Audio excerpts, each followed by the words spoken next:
Meanwhile, you and Paris have snuck through the woods, and up ahead in the distance, you see a tree. Hanging from the tree upside down is a sheep that's been gutted, and there's a small fire and a guy sitting by the fire. I'm gonna slowly come out of the darkness. Hello. Welcome. Come, warm yourself by my fire. Don't mind if I do. Young lady, come forward as well. There's nothing to fear here. Yeah, but you're drawing attention to every goblin for 100 miles around. No, they cannot see this fire. Are you hungry? Could you eat? Could use something. Could definitely eat. He's going to a haunch of mutton and put it over the fire. And it's cooking much faster than it should, but the smell is tantalizing. Smells delicious. Sir, what is your name? I am Gorn. And you, young lady? How about you? I am the Shepard. The Shepherd. That's what Well, you Shepard, can call me. That food smells amazing. The fire is warm as well. I mean, there's a chill to your bones outside, and around the fire it's very warm.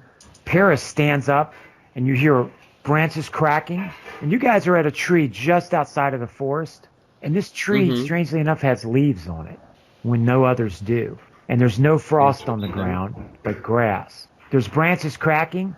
She stands up and looks, and a party of 5 goblins looking around walk between your campfire and the woods, looking but not seeing the fire. He's going to give you guys some mutton, and hanging from the branch, there's a water skin. When you taste it, it's very good wine. A little taste. Paris is going to drink some too. You have a tough journey before you. It is not like the olden days when I could give you advice, but I believe you are headed in the right direction. At least it will be a start. Remember, you guys are headed to a Knight of Honor keep for the night. Oh, you're heading to the one just outside of Massa. It's going to give you a piece of good-sized portion of mutton.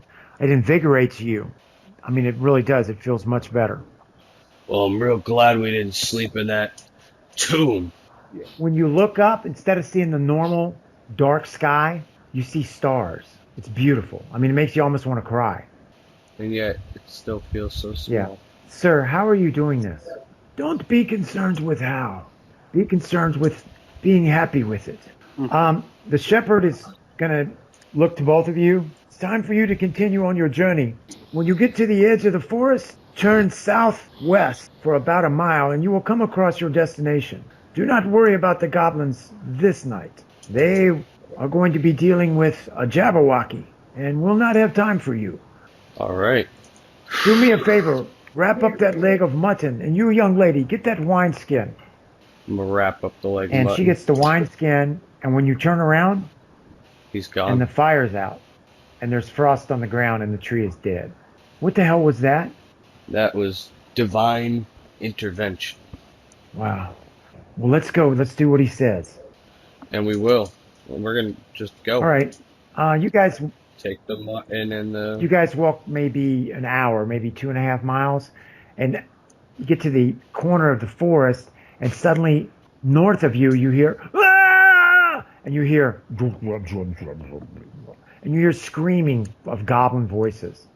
Paris looks to you and grins, and you guys head southwest. Pretty soon you hit a road, and way up ahead, a dim outline on the horizon, you see a keep. Looks like that's our destination. You head there. The door has been battered down and chopped into pieces. There's black arrows, Orcanista, Goblin, all over the place. But there's no dead bodies in the courtyard. There are a lot of bones outside the gates. Human, horse, cattle, Goblin, Orcan. At least 40 bodies. Been there a long time. You're crunching across the frost. You go into the courtyard. The door is closed. I'm just going to attempt to open All right, it. when you get over to the tower, you put your hand on the door. Your hand glows blue. The hinges and the lock glow blue, and the door opens easily. All right. It's like a welcome mat.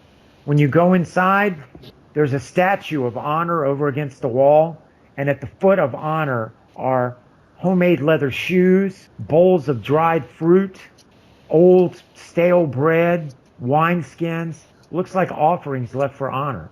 A dagger, a couple of gemstones, and some gold. I'm gonna take all the copper and the ring from the goblin and add it with the stuff that's Hey, already what if in that there. ring's magic? Whatever. I'm going to go look upstairs. Okay. Don't take nothing. I'm not taking anything. I'm a mage, not a thief. Didn't call Suddenly you. you hear, hey, come up here. Come quickly. I'm gonna go quickly. She's on the second floor. She's looking out the window over the gates, and you see figures kind of jogging up the road towards the keep. I'm gonna head back down